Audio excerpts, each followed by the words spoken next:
This is a Geek Leader podcast, and I'm your host, John Rauda. This show is all about helping us grow as leaders, become better technologists, and improve our lives both at work and at home. I hope you enjoy the show and learn a lot.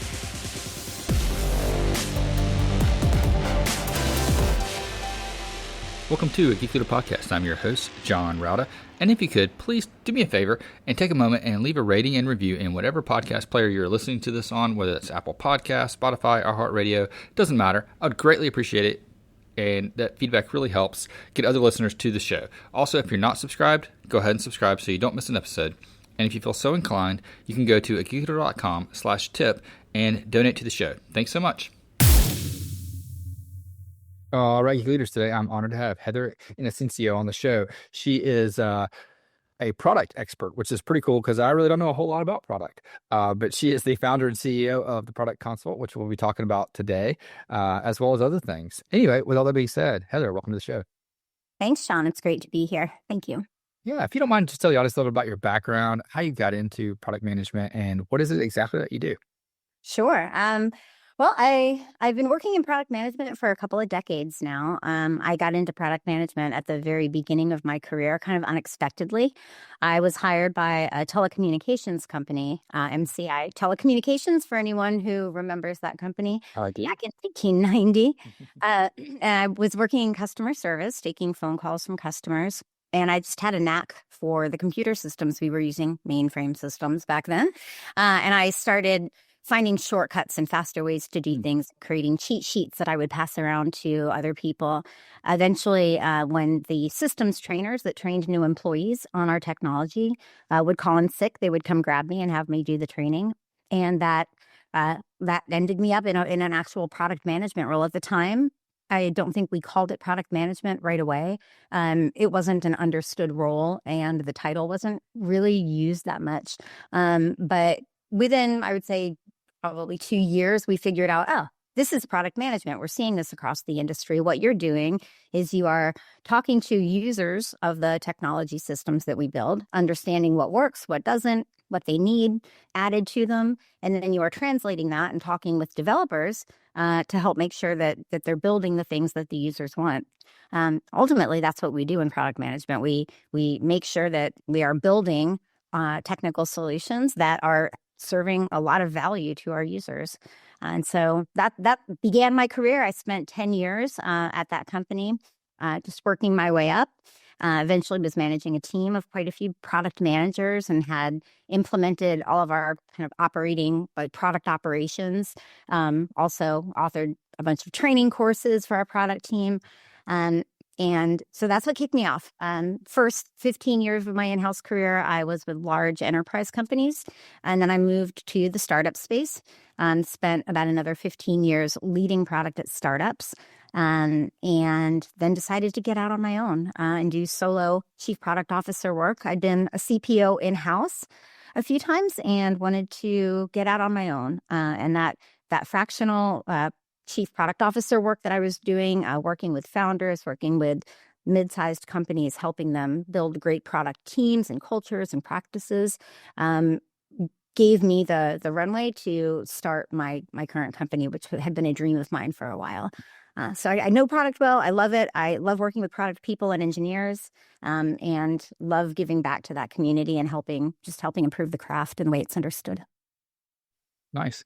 So, are most of the things that product managers work on like internal products or external products, or a mix of both? And what usually differentiates that? Sure. Yeah. Well, it depends on the company, and it depends on the technology systems that a company has. So if a company is serving external users and internal users, they're going to have a mix of tech platforms, right? Systems that they're using. For external facing, there might be websites, there might be apps. For internal facing, depending on the company, you may have technology that manages the warehouse and your supply chain or your financial systems or your customer service systems. In some cases, those are taken off the shelf, customized and used. In other cases, they're built from the ground up by the tech team at the company.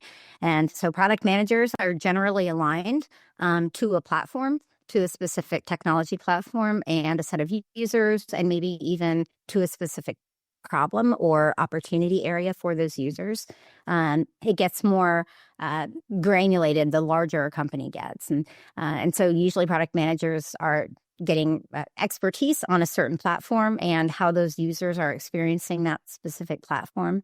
And yeah, product people can support internal, external, really the whole thing. Even when you're buying off the shelf software, it's often not just a plug and play. There's got to be some customization done. And so product manager will step in to understand, how do we want to customize this? How are the people that are going to be using this? What do they need to make it work for them? Where do we need to make it unique? Or maybe even add features it doesn't have. And so even for off-the-shelf software, you usually have a product person thinking strategically about how to make sure this platform is very valuable for the users, and then working with the engineers to get that work done. So what's the history of product management? Because like you mentioned, you worked at a telecom company, which I did too, actually, a little local telecom. We did we were an internet service provider, telephone, cable TV operator, and back then we did not have product managers. We didn't even really have project managers. We had a development team or multiple development teams, and then if you were the manager of that team, you were like the liaison to the business for your basically your product, your software that you developed, and kind of drove it that way. But it never was formalized the way that I see it formalized today. When did that shift happen?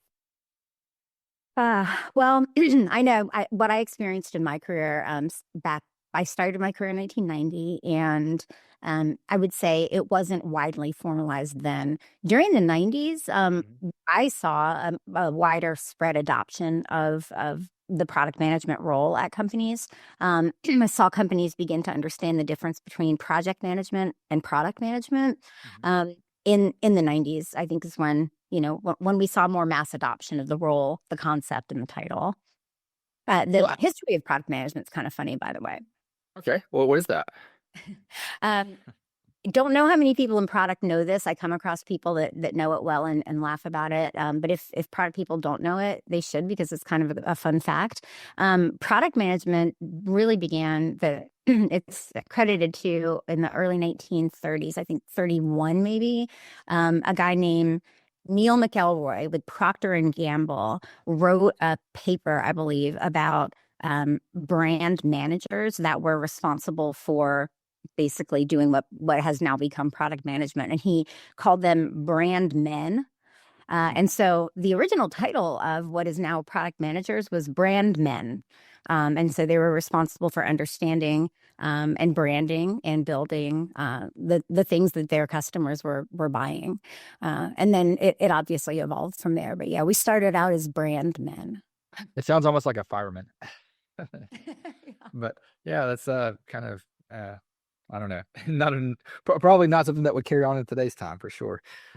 Yeah, well, in a group like Women in Product, as an example, they've got over 30,000 people in that community, and it's kind of funny to see how many women are working in the role now. But started out as brand men. Yeah, don't think it worked well today.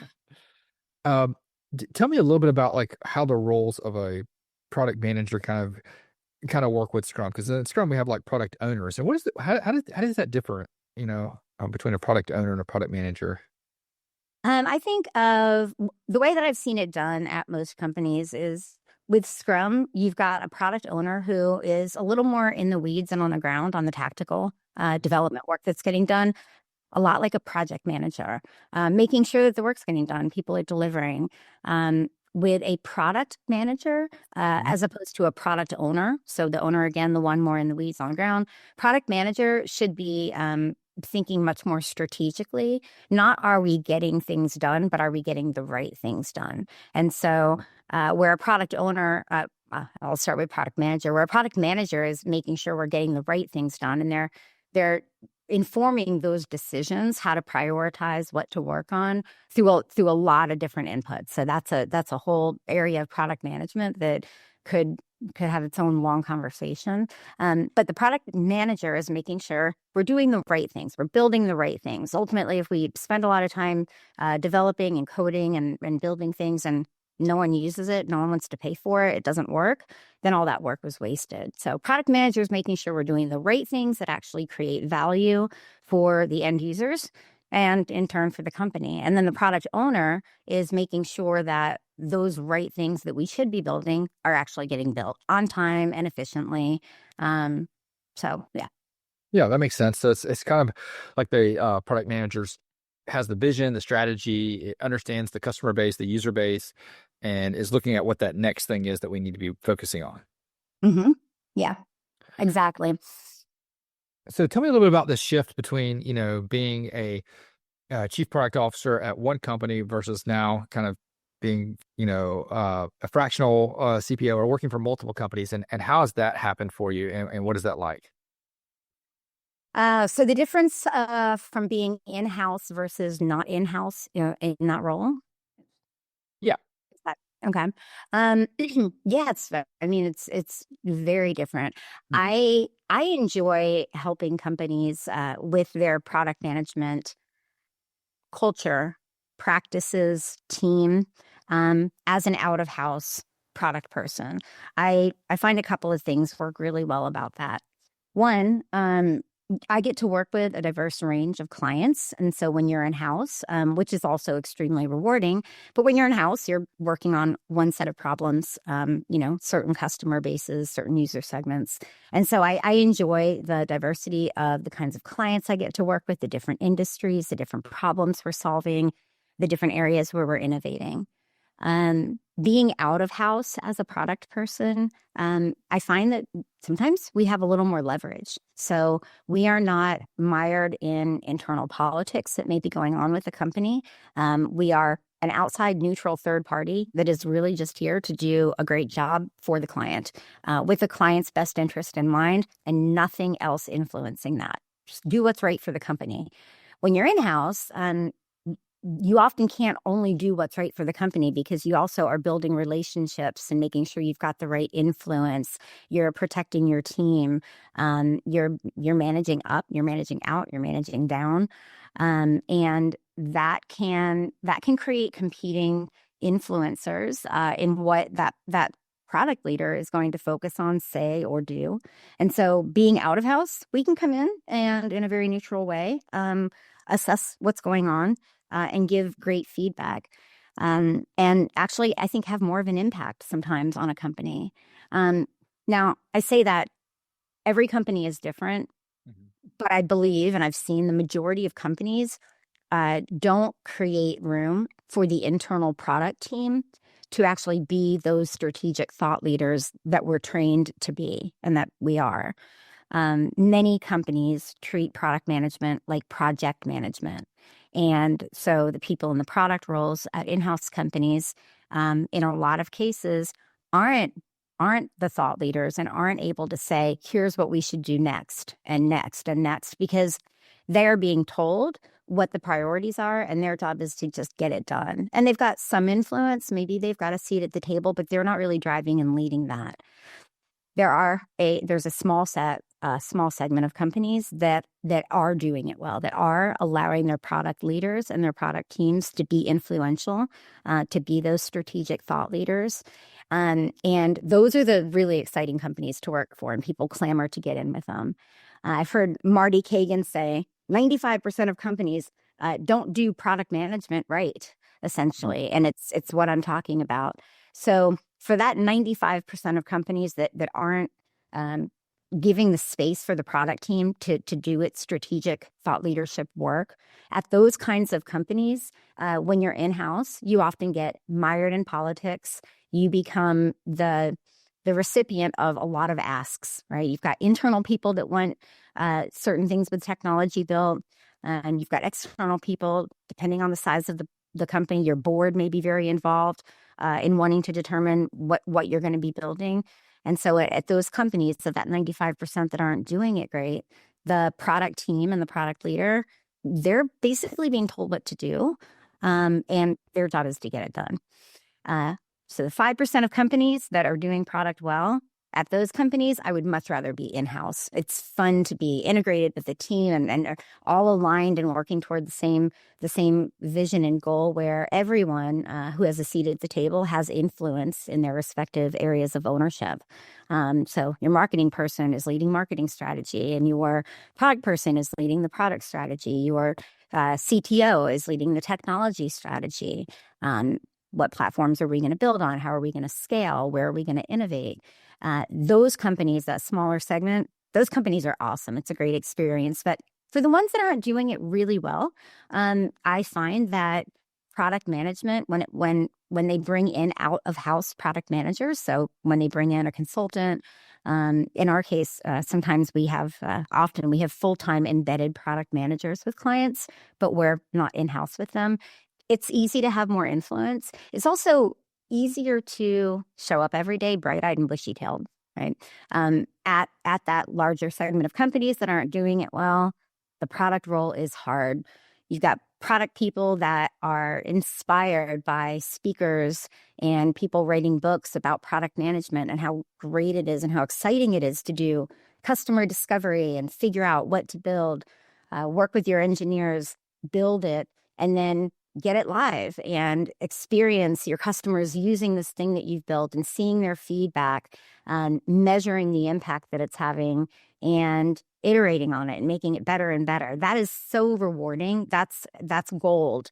And that's what product people love to do. And that's what we're told we do when we read books and listen to speakers and attend trainings. But if the majority of companies, that's not actually what product people are doing. Often what they're doing is they're given a roadmap and they are just getting it done. And so in-house product management can be really hard because you have this idea of how valuable you can be for the business. And then in reality, you're probably being utilized at 50%, 40% of what you're actually capable of doing. And so out of house, I think is great because we're able to close our laptops at the end of the day, come back to our family of product people. I have a company of product managers. And so we're able to come back to our team, talk about what we're learning, how we're helping our clients, level each other up, problem solve together, brainstorm together. Our conversations are just soaked in product craft and product excellence. And we can show back up at a company that maybe isn't operating in an ideal way, day after day after day, ready to continue to help and ready to continue to contribute, as opposed to being in-house in that role. It can get demoralizing. I see a lot of product people that are really frustrated. They can't contribute where they want to. They're inspired to want to be a valuable strategic thought leader, and in reality, they are just getting work done. They're task takers. And so in that case, I think staying out of house is beneficial for both the product person and the company, because at the end of the day, like I said, we come back to our family of product people that love the craft, and we're not worried about what our performance review is going to be next year. It's going to be based on how much stuff we got done, not how much impact we had on the company.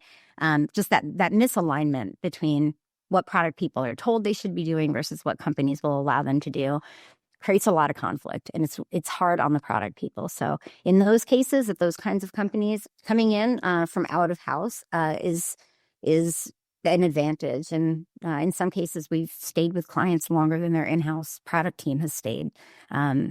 So it works. Yeah, it sounds like, so as you're saying that, I keep going back in my head to Dan Pink's book, Drive, where he talks about like what really motivates someone and what makes them, excited about their craft and what they're doing is autonomy, mastery, and purpose. And it feels like some of the companies, like 95% of them that aren't doing it right, they're not having that autonomy to have a product that they can master and move forward.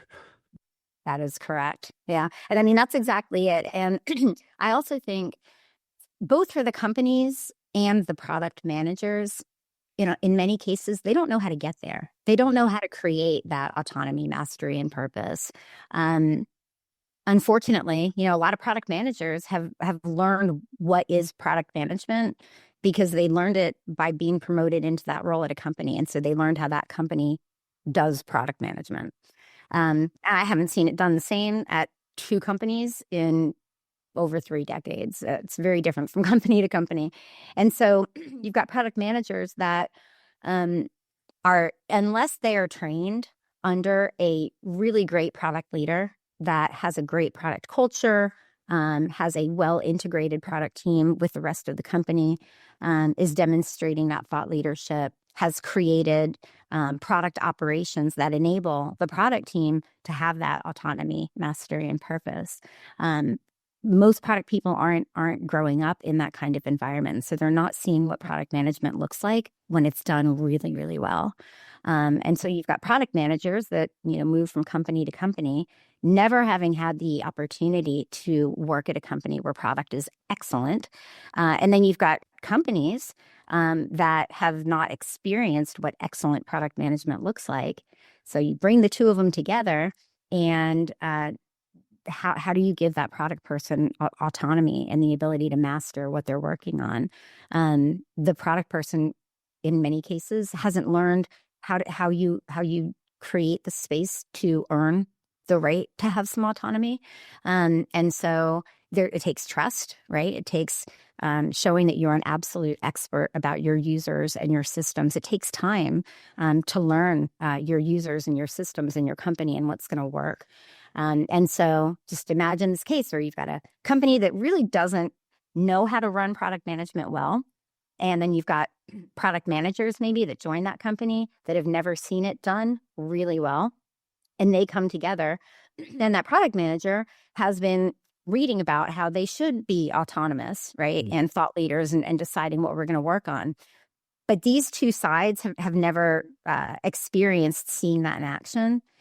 You can't give a product manager autonomy in those cases, because unless they understand how to develop really deep expertise about the end users, which customer discovery and understanding your users is a huge part of product management. It takes training to learn how to do that really well. So if a product manager doesn't know how to do that, doesn't have deep expertise in the product, what I see often is product managers that want to be autonomous. They want to be able to decide strategically what we're going to be working on, what the roadmap looks like. But they don't know how to earn that trust in order to be able to ask for that autonomy. Mm-hmm. And then you've got companies that don't even know what it looks like when you've got an autonomous, masterful, purpose-driven product person. So, without a shared vision of what it looks like, let alone how to get there, it's tough on product people. I think it's a hard career path to choose, but it's exciting. I was lucky enough to join a company. I joined as the vice president of product, and the CPO/CTO who had been there had left, and I inherited the product team that he had built. And also that meant operationally how we functioned and how we worked with our developers and our marketers and our designers. And it was incredible. It was such a strong, powerful, valuable culture of people that were knowledge experts on their areas of the platforms that they worked on. And they were autonomous, and they were leaders, and they were very collaborative, the product, the design, the dev. They understood their end users. They understood their metrics around how their products were performing. And it was just a healthy, vibrant, energized culture. I've just tried to emulate that at every company since then. Nice. So let me ask you a 2-part question. Because you talked about, what it's like to kind of be in the role and at a good place. How does one get into product management? Is there like a degree for it? Do most people like transition from, engineering or some other aspect of the business? What is that path typically like? And what makes someone a good product manager when it comes to like what kind of traits should they have? Okay, sure. As far as I know, there's not a traditional degree in product management, which is why a lot of product people learn what product management is by doing it at a company. And then however that company does it is what they believe is product management. which is tough. Like I said, they go to the next company and it's probably done differently, maybe significantly differently. So that's hard. That said, there are a lot of people out there that are training and teaching how to have product excellence and product expertise and a strong product culture. And so there are a lot of ways to learn, a lot of paths to learn. There are a couple that stand out for me. There's a company in San Diego called Product Rebels. They do product coaching, and they will, go in and work with the company, work with the product team to help them have customer centricity around all that they do, and to align the product team on using best practices and frameworks and methodologies to quickly get the user feedback that you need, work on your product in the best, most efficient ways, get it out, measure it. Marty Kagan, he talks a lot. He's written so many books. He has Silicon Valley Product Group, and they have a lot of great information. I've been reading his newsletter for forever, and he's got a lot of really good stuff to share. Rich Mironov, someone else I've learned from for decades now, and Dan Olson, someone else that is out there helping companies through coaching and through working with companies create great, strong product teams, cultures, and practices. So there are a lot of ways to learn what is product management. And I find that across those different paths to learn the craft of it, a lot of people are saying the same kinds of things, and that's good. It's not like you're going to get two totally different messages from people that are teaching what is product management. Mm-hmm. The problem is, I think, the product people are going through that training, but the companies aren't. And so you've got, again, product leaders and product managers that are trying to do product according to these best practices and the ways that they can add meaningful, measurable impact to the company. But if the company doesn't understand how product people are supposed to work, then it's often hard to actually employ what you've learned at that company. Yeah, I would love to see. I'm curious to see how long will it be until you can actually get a degree on product management. I feel like I've been hearing about it, so I might be wrong that it's actually not a thing. It may actually be a thing now. And then the second part of your question was, what are the traits of a great product person? Oh, well, this is where not everybody is well suited for product. So you have to. Probably one of the hardest things, you have to be able to influence without authority.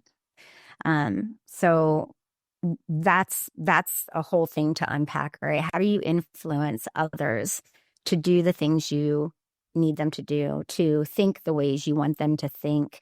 How do you do that when you don't have authority over others? Well, it takes building relationships. It takes building trust. Well, how do you build relationships and trust? You take time to get to know people, to communicate. You make yourself very approachable. You understand other people, what their challenges are, what their rewards are, what are they seeking, what are their pain points, what are their goals, and you say what you're going to do and you do it, and you earn trust and respect. You also have to demonstrate that you're an expert in your area. And so if you're given a certain technology platform as a product manager, you need to understand it in and out, soup to nuts, from what the end users experience before they ever even see the product, meaning maybe there's a marketing message, maybe there's an ad, maybe there's an email that they get. That's the very first thing that begins to shape a user's vision about what should I expect from this product. Mm-hmm. And so the product manager should understand from that very first touch point all the way through the user journey. Something gets the user interested enough that now they move on from that marketing message and they go check out the product. Maybe they download the freemium version of the product. Maybe they buy the product. Now they're in there and they're using the product. And there's a whole series of stages along that user journey until that customer is at the top, which would be, I'm here, I'm engaged, I love this product, I'm willing to exchange my hard-earned dollars for this product. It's bringing a lot of value into my life, and so much so that you don't even need to give me like a referral credit. I'm telling other people about this product because it's so awesome. There's a lot that a customer experiences during that whole journey from I saw an ad to I'm an evangelist. And the product manager needs to understand that in and out. What motivates that end user? Why did they use the product in the first place? How is it valuable in their life? And so a product manager, to be effective, that I started with, you've got to be able to influence without authority. Well, you've got to build relationships and trust. You've got to become an expert in your product. We're talking about a lot of time, right? All of this stuff takes a lot of time. It's not, I don't think product management is very easily a 9-to-5 job. It never has been for me. I'm not advocating that we shouldn't all have a work-life balance, but I know that when I own a product as a product manager, I'm thinking about it all the time. I'm talking to my friends about it over dinner. It's kind of integrated in my mind and my life because I want to be saturated in the world of that product. And so it takes a lot of time. Product managers have to be very articulate, both in writing and verbally. They have to be great salespeople because they've got to be able to build a vision that gets everyone around them inspired and aligned to that vision, which means they've got to motivate engineers and designers and marketing people and other salespeople and the customer service team and the management at the company, the leadership team at the company. They've got to get everyone inspired that the roadmap that I've built for you, it's the right roadmap. I've prioritized as best as I could, what I think is the most important next thing to work on. But I'm also very teachable and willing to learn and always in a discovery mode. So product managers have to be curious, constantly curious about people, about users, about technology, obsessed with that end customer, and organized in their thought.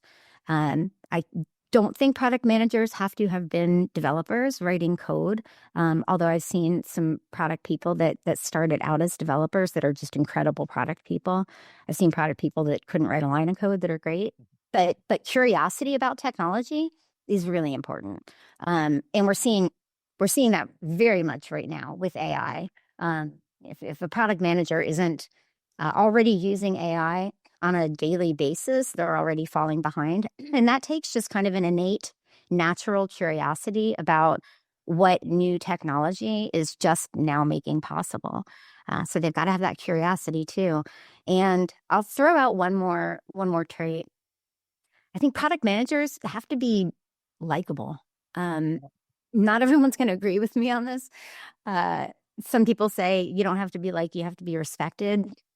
Maybe that's true. But it sure makes it a heck of a lot easier for the product person and for everyone who works with them if they are friendly, and if people gravitate toward them. And so, product managers that aren't social, that are, kind of wanting to sit behind their computer with their head down and just work all day and aren't out there building relationships across the company, they have a harder time being able to ever be that influential thought leader. So there are just a few of the traits I could go on. There's a lot that it takes to be able to really excel in product. I think likability is probably one of the most underrated skills that a person can have to be successful. I'm glad to hear you say that. Hey, isn't it nice to work with likable people? Yeah, and I think it's a skill too, because it's so easy to not be likable. Like it really is. It can be so easy to put your heels in, dig your heels in and fight a point that really doesn't make sense. Whereas you could, just be curious, be open-minded, and be thoughtful about how you respond and talk to someone. And then even if you have differences of opinion, you can finish the conversation being on different pages and still liking one another. Yes. But that can be challenging sometimes to do that. But when you do that and you have that likability factor, things just seem to, it's easier to influence. Like the other things that you mentioned, it's easier to motivate, it's easier to inspire. It's all those other things become easier if the people you're working with like you. Mm-hmm. Mm-hmm. Here's a unique challenge too. product managers, let's say a little earlier in their career. I'm not talking about a vice president, but just an individual contributor level, great product manager at a company, and they are being told that their success is going to be measured by the impact that their product has on the company. And so they're figuring out, how can my product have the most impact? Talking about the likable aspect here. But that product manager is basically given their roadmap. And so they can't really control what they're working on, because they're being told what they're going to build next. So you have put a product manager in this environment, in a situation where they can't win, essentially. I see this so often. And so the product manager is struggling with confidence and with confidence and with a sense of kind of calm around, I know what my job is. I have the room to do my job. I have control over whether or not I am going to be perceived as successful in this job. When you have a product manager in that situation, you can imagine it can eat away at someone's self-esteem, because they're doing everything they're told to do. They're getting work done. But then it's also being looked at as, well, I don't see the needle moving up and to the right. So your product isn't improving the way that it should be improving.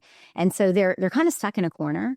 And I think that can make it harder to be likable, because that product manager is frustrated. And so, they may be sitting in a meeting where there are competing points of view around a topic, and the product manager is thinking, I need to drive this toward an outcome that is going to help me be perceived as successful.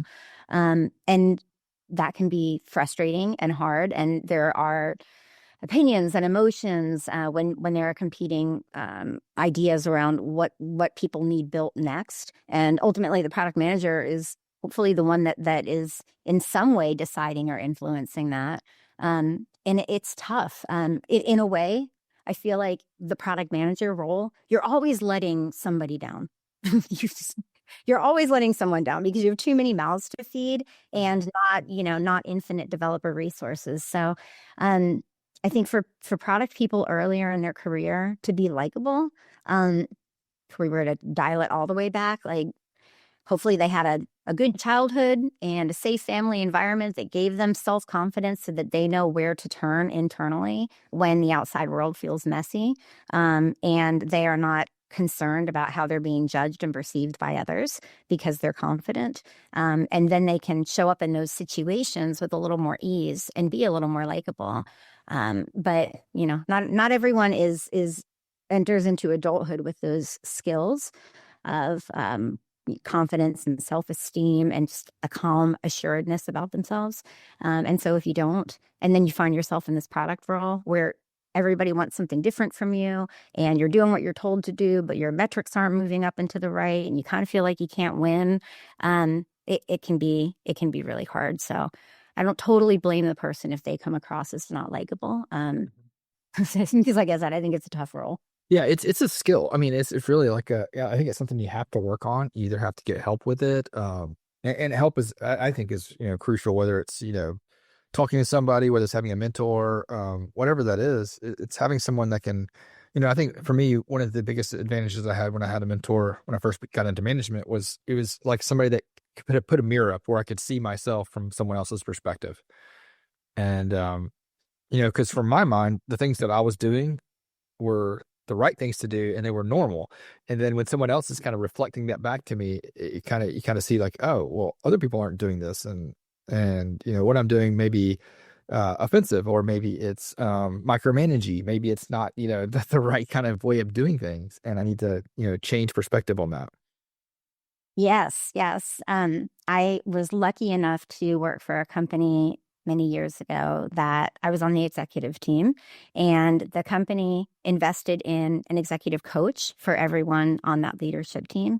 And we worked together with the coach as a team, and then we also worked individually. And that was a turning point in my career, honestly, in my personal life too, because it was exactly what you said. I got the mirror held back up to me. I could see myself through other people's eyes, and it was surprising what I learned. It wasn't what I thought I would learn. He started out by having me read that book, What Got You Here Won't Get You There. It's like a great book. I highly recommend it to anyone who, yeah. I had him on the show, Marshall Goldsmith, or Goldsmith, yeah. Nice. Yeah. I'm curious, did you get to dig in on any interesting topics with him? So we talked, so he has developed this AI tool, which is kind of neat. Basically, he took all of his lectures and all of his writings, and they put it into this AI tool, to where you can ask it a question. And right now it's completely free, kind of like ChatGPT, but it responds based off of the language model that it's built on is all of his work. So, it had something like 7 million, words or something like that that he had written down or spoken at lectures, and they have it all like transcribed and put in there. And so it just gives you his answers based off of what he has ever talked about. That is so cool. I'm surprised I didn't know about that already, and I'm going to. I'll definitely send you a link after we finish talking here. But it's interesting. It was a good conversation because that's what he wanted to come on just to talk about that. So that's more or less what we focused on. We talked a little bit about like in the early days of how he got into what he's doing and why leadership was important and why he decided to write. And it was a very interesting conversation. But I've actually used it several times where I've had like a challenging one-on-one where I had to give some message and says, hey, if you were an employee and a boss was telling you this, how would you receive it? And how could I say it better? Or something like that. Oh, I love it. I'm going to be all over this. We do. Many people have to be taught how to be a great leader. For some people, it comes naturally. But being a great leader to others in a professional environment, it's tricky, and it's different from company to company and team to team. And if the team members that you work with change, it changes the dynamic. Reading that book, what the coach had me read the book, he had me identify what I thought were the top 3 things on that list of 20 skills or traits or habits that probably help you become successful, but now you need to undo those if you really want to break through that glass ceiling and get to the pinnacle of leadership, of great leadership, which for me, I think it's just a constant journey, always striving to get there, but I will always be learning. I work with a coach now. And so I identified my 3. I picked the 3 things that I think I'm bad at that I need to undo. And then he interviewed people that I above, peers, and below. So he did like a 360 interview and gave me very unfettered feedback, which was that mirror of how are other people perceiving me. I'd never had that done before. And none of my 3 items that I thought I was bad at that I needed to undo, that I thought would be the biggest complaints, none of them were on there. They were 3 totally different things. And, I remember thinking, oh, when I get this feedback, it's probably going to feel like a punch in the gut. And I had a little bit of anxiety and I was nervous.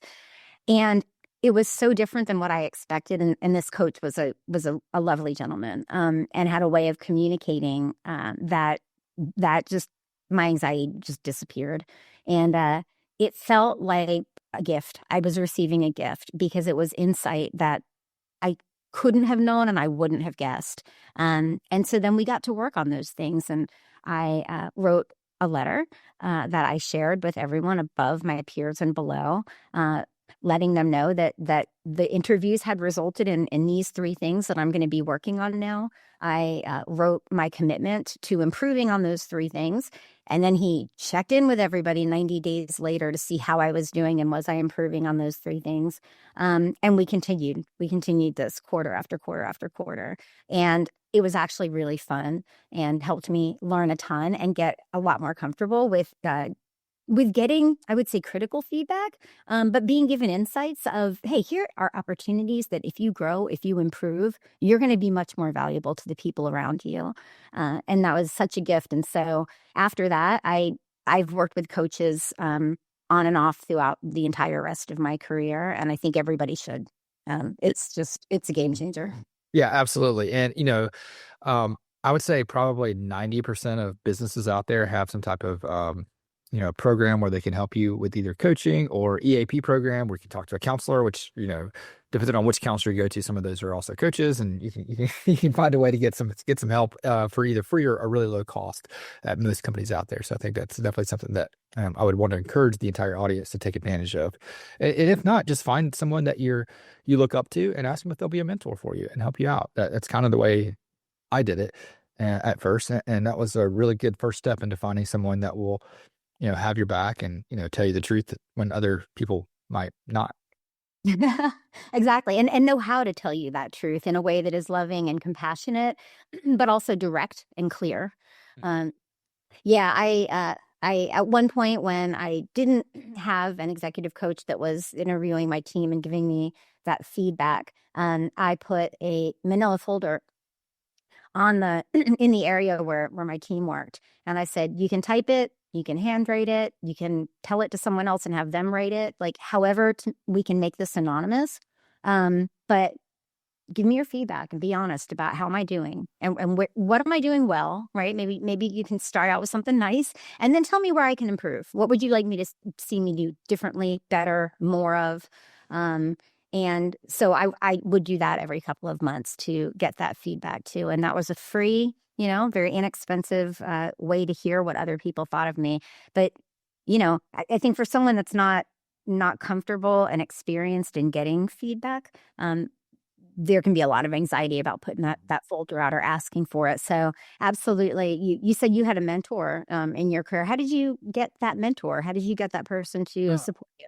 Yeah, so interesting story. So when I first became a manager, I was working at that internet service provider, telecom company, and they had this management, they called it management training, which today I think companies would call it leadership training, but it was management training. And in there, we went through it was a 2-day little course for all new managers. And we had to listen to, some of the basic stuff about how to approve timesheets and how to have a one-on-one and things like that, and do a performance review. But then it got into, they had all the executives at the company come and talk for 5 minutes to everybody about their first time managing people. And most of them said at the very end, it's if you guys are interested in, mentorship or you need help with anything, feel free to reach out to us.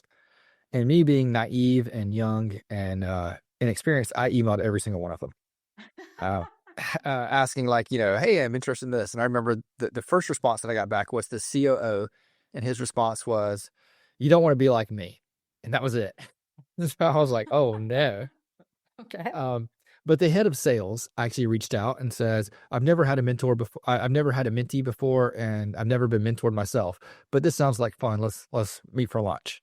So we went to lunch, and that was the first time I'd ever talked to him one-on-one either. And, we built a good relationship. We just, we would purposely go out for lunch, every 2 weeks and talk about perceptions. And at that point, I had no idea how, the rest of the business perceived technology. How do they think of our group? And hearing from a salesperson, his perspective was very eye-opening to me. But also, I remember one time I had 2 people on my team quit on the same day, and they gave me the excuses oh, we're going to work for Bank of America or Wells Fargo, whoever it was. And, they pay more. And so I told him that, and he's like, do you think they quit for more money? And I was like, yeah, absolutely. And he's like, no, they didn't. They quit because you micromanage them too much. They're not happy working for you. And I was like, what? And he's like, think about it. Would you quit your job for a 10% raise? Well, no. And he's like, but would you quit your job if you didn't like working for your boss and you got a 10% raise? I said, well, yeah. He's like, exactly. Wow. He really did give it to you straight. And I sit there and I went back and I thought about it. And then he's like, look, you as a manager don't scale. You have to step away and let your people do their job. You can't continuously code review everybody. You have to let the team work together. You can't step in every time and try to solve every problem. And, hearing it harshly like that kind of changed my perspective and realized to be a good leader, I need to actually step back. I don't need to step forward. Yeah. Step back from the micromanaging. Yeah. Step back from, back up and see the forest for the trees. You know what I mean? I take a step back and strategize. It's one of the hardest things I think for leaders to learn. I love that, by the way. Love that you reached out to every single executive and asked them to be your mentor. And I think it's great that your head of sales did that. and the feedback that you got to hear how other people are seeing the tech team, that's invaluable, right? You probably were able to share that with the rest of your team and give them insight that could help them be, more effective in their roles. And yes, people don't leave jobs, they leave leaders, right? We hear that all the time, and it's so true. I was lucky that when I worked at MCI Telecommunications and I was first promoted into a people manager role, everyone who was promoted to become a people manager for the first time had to go through a 4-day, pretty intensive, what does it mean to be a leader to other people?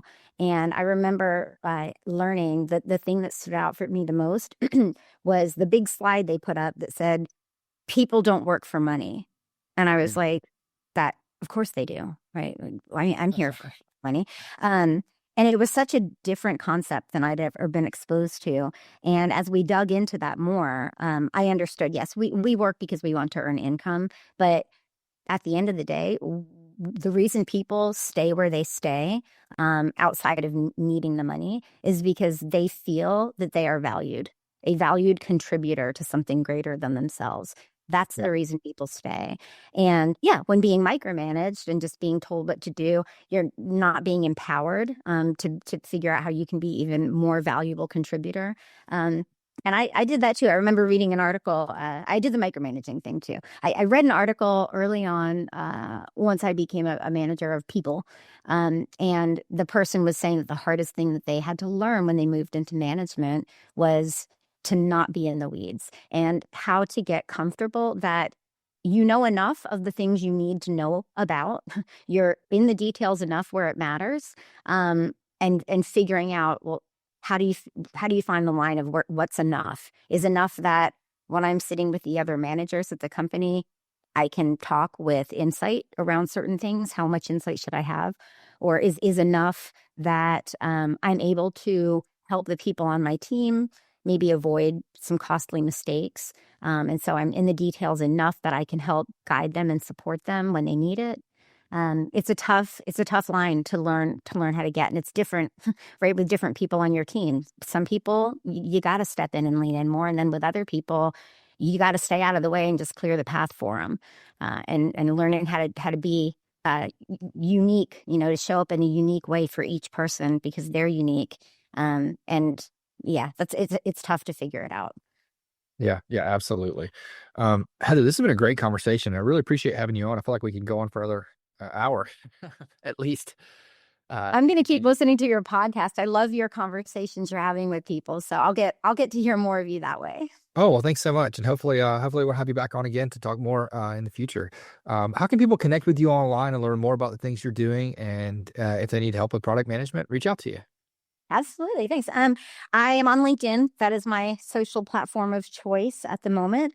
So you can find me on LinkedIn, and my company is called The Product Consult.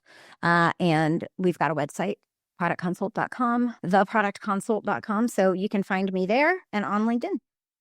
Awesome. I'll link that in the show notes too at geekleader.com so people can go there and click through. And I'm also going to put in a link to that Marshall Goldsmith AI bot, just so, if anybody's listening wants to check that out as well, it'll be in there too. Yeah. Is it a free AI? It is. Yeah. You have to sign in with like Google or something like that, but it's free. Yeah. Well, there you go. Then there's for people out there that maybe are looking for a low cost way to get some coaching, so that they can grow. Yeah, I can't wait to check that tool out. That's great that you're going to share it. Awesome. Hope you enjoyed the show. Please go to geekleader.com to learn more about what this guest is up to, click on their links, and connect with them online. I would also greatly appreciate it if you could leave me a rating and review in Apple Podcasts or wherever you listen to the show. Make sure you've subscribed if you haven't already. And if you feel so inclined, you can leave me a tip by going to geekleader.com/tip.